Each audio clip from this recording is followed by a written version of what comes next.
Supreme court ఆలయాలకు సంబంధించి ఒక స్టేట్మెంట్ ఇచ్చింది. ఒక ఉత్తర్వులు అంటే ఒక రకంగా చెప్పాలంటే వాళ్ళ అబ్జర్వేషన్. ఓవరాల్ గా చెప్పాలంటే ఇప్పుడు ఇవాళ ఆలయాలు ప్రభుత్వ కంట్రోల్లో ఉన్న సందర్భం ఉంది. మనకు ఎండోమెంట్స్ వాటికి వ్యతిరేకంగా ఆలయాలు స్వయం ప్రతిపత్తి కలిగి ఉండాలి, లేదా వాటిని ఈ ప్రభుత్వ కంట్రోల్ నుంచి బయటకు తీసుకురావాలి అని మనం చాలా సార్లు మనం మాట్లాడుతూనే ఉన్నాం. హిందువులు రన్ చేసుకుంటారు ఆలయాల్ని, మీకేం అవసరం ఉంది దీన్ని నడపడానికి అని చెప్పి మనం మాట్లాడుతున్నాం. సో ఈవెన్ కోర్టు కూడా అట్లాంటి అభిప్రాయమే వ్యక్తం చేసింది. యాక్చువల్లీ మేము ఈ కోర్టు ఈ ఆలయాల్లో జరిగేటువంటి విషయాల్లో జోక్యం చేసుకోకుండా ఉంటే బాగుంటుంది అనేది సుప్రీంకోర్టు చెప్తున్నటువంటి మాట. ఇంకోవైపు ప్రభుత్వం కూడా మేము వాటిల్లో ఇంటర్ఫియర్ కాదలుచుకోలేదు వీటిల్లో అని చెప్పి ప్రభుత్వం కూడా ఒక అఫిడవిట్ ఇచ్చినట్టుగా సమాచారం. ఏ కేసులో జరిగింది, ఇది ఎందుకు జరిగింది, ఒకసారి డీటెయిల్స్ అన్ని మీరు చెప్తారా సార్? అంటే ఇది నిజంగా ఇది ఒక కమెంట్ లాగానే చూడాలా, లేకపోతే రాబోయే రోజుల్లో సుప్రీంకోర్టు ఇంటర్వెన్షన్ ఉండకపోవడము, ప్రభుత్వం నిజంగానే ఇంటర్వ్యూన్ అవ్వకుండా ఉండే పరిస్థితులు ఉంటాయా? ప్రభుత్వం కంట్రోల్లో ఉన్నటువంటి ఆలయాల్ని బయటకు తీసుకురావడం కోసం జరుగుతున్నటువంటి ఉద్యమంలో ఇది ఎంతవరకు తోడ్పాటును అందిస్తుంది? సాయి గారు, బేసికలీ ఇది శబరిమల కేసు నుంచి వచ్చినాక ఒక ఏం చెప్తాడు అబ్జర్వేషన్ కోర్టు. శబరిమల కూడా కాదు, women's entry into temples and mosque and dargahs and churches, దాంట్లో చాలా మంది ఈవెన్ పార్సీ ఫైర్ టెంపుల్, దీని గురించి సుప్రీంకోర్టులో ఒక పెద్ద బెంచ్ కూర్చుంది, మీకు తెలిసిందే అనమాట. Justice Nagarathna, justice Sundresh, justice Amanullah, Aravind Kumar, Masih, Varale, Mahadevan, Bagchi and of course supreme court chief justice Surya Kant, వీళ్ళు ఒక 9 జడ్జ్ బెంచ్ కూర్చున్నారు దీని మీద. వీళ్ళేం చెప్తున్నారంటే we look at the overall picture. Okay, మేము ఓవరాల్ పిక్చర్ చూసి ఒక నిర్ణయం చెప్తాం మేము, కానీ దాని తర్వాత ఇండివిజువల్ కేసెస్ చిన్న చిన్న బెంచ్లు చూసుకుంటుంది. బేసిక్లీ ఇది వచ్చింది ఎక్కడి నుంచి అంటే మన శబరిమల పిటిషన్, రివ్యూ పిటిషన్ నుంచి వచ్చింది సాయి గారు. మనందరూ తెలిసిందే సుప్రీంకోర్టు దీనికన్నా ముందు ఇచ్చిన ఒక నిర్ణయం ప్రకారం శబరిమలలో డిస్క్రిమినేషన్ జరుగుతుంది, మహిళల్ని రానియట్లేదు అని చెప్పి ఒక పెద్ద క్యాంపెయిన్ నడిచింది, మీకు తెలిసింది. అది చాలా పెద్ద గొడవ జరిగింది. దాని తర్వాత కేరళ గవర్నమెంట్ ఇన్వాల్వ్ ఉన్నారు. దాని తర్వాత రివ్యూ పిటిషన్లో యూజువలీ రివ్యూ పిటిషన్స్ ఓపెన్ కోర్టులో వినరు. అది ఒక ఏం చెప్తారు, చిన్న ఒక ప్రైవేట్ చేంబర్స్లో వింటారు జడ్జెస్. కానీ ఈసారి 9 జడ్జ్ బెంచ్ని పెట్టారు. But it is not Sabarimala case. ఇది చాలా మందికి కన్ఫ్యూజన్ ఉంది. దిస్ ఇస్ శబరిమల కేసు కాదు. ఇది ఆర్గ్యూ చేస్తారు, ఈవెన్ సాయి దీపక్ ఆర్గ్యూ చేశారు మనం. This is about control of temples ఒకవైపు, ఇంకొక వైపు ఈ మహిళల గురించి అక్కడ జరుగుతున్న ప్రొసీజర్స్. ఇప్పుడు పార్సీ ఫైర్ టెంపుల్లో నాన్ పార్సీని రానియర్. ఇప్పుడు మీరు చెప్పొచ్చు అది డిస్క్రిమినేషనే కదా. ఇప్పుడు గురువాయూర్కి వెళ్తే ముస్లిమ్స్ని నాన్ ముస్లిమ్స్, నాన్ హిందూస్ని రానియర్ గురువాయూర్లో. కానీ ఎవరు కంట్రోల్ చేస్తారు, ఎవరు చూస్తారు? మీరేదో క్రాస్ వేసుకొని మీరు నన్ డ్రెస్ వేసుకొని వస్తే పట్టుకుంటారు మిమ్మల్ని. కానీ మిగతా వాళ్ళు వస్తే చాలా మంది ఉన్నారు, నాకు తెలిసిన నా ఫ్రెండ్స్ చాలా మంది వెళ్ళారు. పెళ్లి జరుగుతున్నప్పుడు గురువాయూర్లో ఎవరు వస్తున్నారో ఎవరు పోతున్నారో తెలియదు టెంపుల్లో, అంత రష్ ఉంటుంది అక్కడ ఆ టైంలో.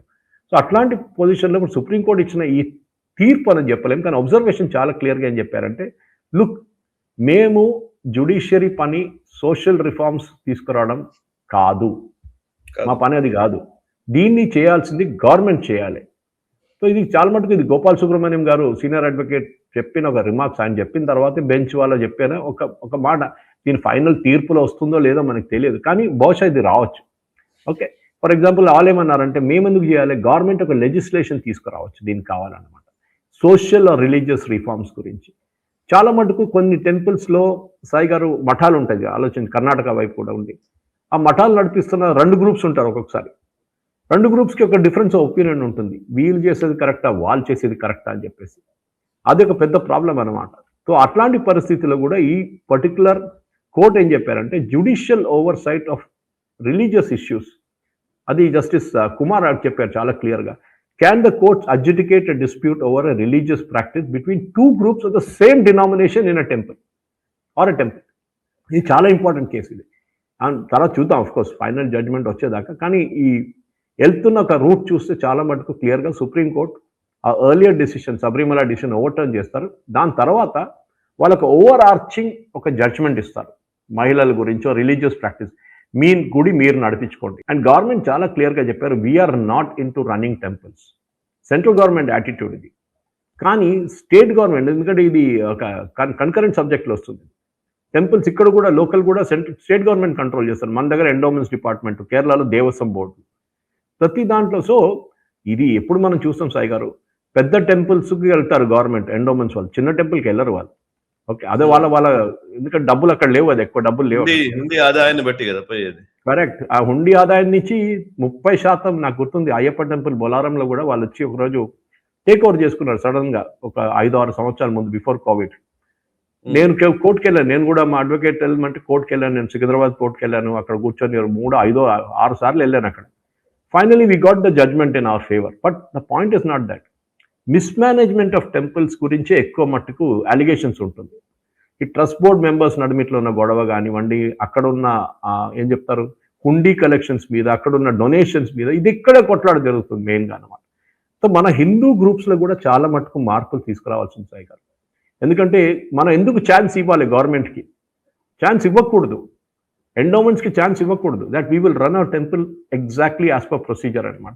ఆ ప్రొసీజర్ ఏంటనేది అది కోర్టు నిర్ణయించదు. మనమే నిర్ణయించుకోవాలి. ఒక పూజ ఇట్లా చేయాలన్నా అదొక ప్రొసీజర్ అన్నమాట. ఇది కోర్టు అన్నారు we will not get in to this. అది మా జ్యూరిస్డిక్షన్‌లో రాదు. ఓకే.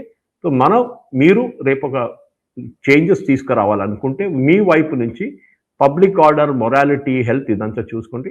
ఫండమెంటల్ రైట్స్ వయలేషన్ కాకుండా చూసుకుంటే చాలా మటుకు. ఎందుకంటే దీంట్లో మనం చాలా మంది చూస్తున్నాం. ఈ 2018 జడ్జ్మెంట్లో ఈ ఈక్వాలిటీ గురించి మాట్లాడారు. శబరిమల కేసులో కూడా మనం చూసాం. అంటే మహిళలు పురుషులు ఒకరే. కానీ శబరిమలలో మనకు చాలా క్లియర్‌గా తెలుసు సాయి గారు. లార్డ్ అయ్యప్ప మీరు రెగ్యులర్‌గా ఎవ్రీ ఇయర్ వెళ్తుంటారు కదా. Lord Ayyappa is in a tantric yogic posture. ఆయన బ్రహ్మచారి, నైష్టిక్ బ్రహ్మచారి. అది మీకు ఇంకే టెంపుల్ కనిపించదు. సో వాళ్ళ ఆచారం ప్రకారం ఆ టైంలో రాసి పెట్టారంటున్నారు, కొంతమంది చెప్పారంటున్నారు. దట్ ఐ డోంట్ ఒక మెన్సురేటింగ్ ఆ టైంలో పీరియడ్స్ ఉన్న ఆ టైంలో between the age of 10 and 50 మహిళలు రాకూడదు అంతే. దాన్ని మీరు ఇప్పుడు మన ముస్లిం దాంట్లో చూడొచ్చు మీరు. ఇన్ఫాక్ట్ నిన్న ఆర్గ్యూ చేసిన Shamshad was arguing one of the advocates that Muslim మహిళలది ఎప్పుడు మాస్కులు అలౌ చేస్తాం మేమంటున్నాం, కానీ ఫ్రంట్ రోల్ అలౌ చేయము.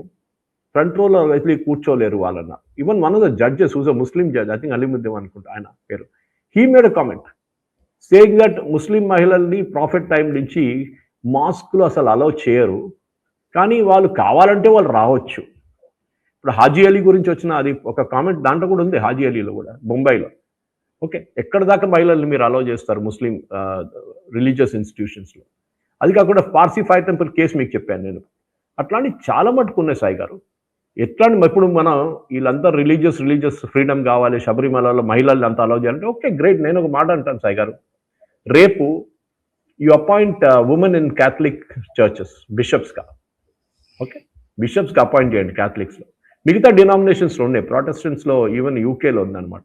First time I think they were having వాళ్ళు ఇప్పుడు సీనియర్ లెవెల్లో కూడా వాళ్ళ దగ్గర ఉన్నారు, మహిళలు ఉన్నారు ఇప్పుడు ఆర్చ్ బిషప్ ఆఫ్ క్యాంటర్బరీగా. కానీ ఒక రిలీజియన్కి వాళ్ళ రూల్స్, వాళ్ళ రెగ్యులేషన్స్ ఉంటాయి సార్.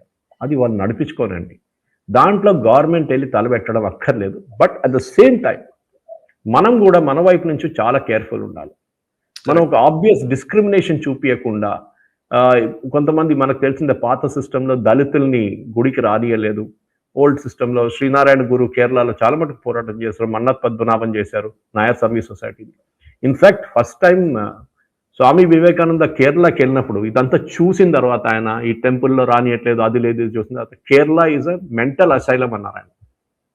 ఓకే, ఇది భ్రాంతాలయం అన్నారు, వర్డ్ యూజ్ చేశారు ఆయన Swami Vivekananda, and he was correct. Okay, ఎందుకంటే ఆ టైంలో religious discrimination, in fact Maharaja Travancore, వాళ్ళ Travancore Maharaja they really went out of the way ఈ టెంపుల్ డిస్క్రిమినేషన్ ఆపడానికి చాలా ట్రై చేశారు వాళ్ళు. దాని తప్పలేదు, వాళ్ళు చేశారు కూడా. కానీ మనం యాజ్ వి మూవ్ ఫార్వర్డ్, మన కొత్త జనరేషన్ వస్తున్నప్పుడు కూడా ఈ శబరిమల ఇష్యూ తీసుకొచ్చినప్పుడు కేరళలో ఉన్న మహిళలకు ప్రాబ్లం లేదు సాయి గారు. దే నో ఒక ఆచారం ఉంది. ఓకే, దట్ టెంపుల్ ఈజ్ తత్వమసి, అంతే. That is what the lord is. Who are you? I'm you, అంతే, ఫినిష్డ్. కానీ అక్కడ తీసుకొచ్చి హెయిర్ స్ప్లిట్టింగ్ చేసి ఇందిరా జయసింగ్ లాంటి వాళ్ళు మిగతా వాళ్ళు వచ్చి కాదు it should be done like this, మహిళలకు కూడా ఇవ్వాలి, అదేంటి డిస్క్రిమినేషన్ ఏంటంటే కాదు. మీరు ఒక గుడికి వెళ్తున్నారు, మీరు ఒక గెస్ట్ ఇంటికి వెళ్తున్నారు, అక్కడ వెళ్ళినప్పుడు నేను షూస్ వేసుకొని మీ ఇంటి లోపల వస్తానంటే సారీ ఆయన షూస్ బయట పెట్టాలంట. కాదు, నేను వస్తాను మీ ఇంటికి వస్తాను, నేను షూస్ వేసుకుంటాను, ఏం చేసుకుంటాను. You are the guest of the god. అప్పుడు అక్కడున్న ఆచారాన్ని పాటించాల్సింది. సింపుల్. అక్కడ రూల్స్ ఉంటాయి, రెగ్యులేషన్స్ ఉంటాయి, you have to follow that. మీకు నచ్చకపోతే మీరు వెళ్ళకండి, ఫినిష్డ్, అంతే.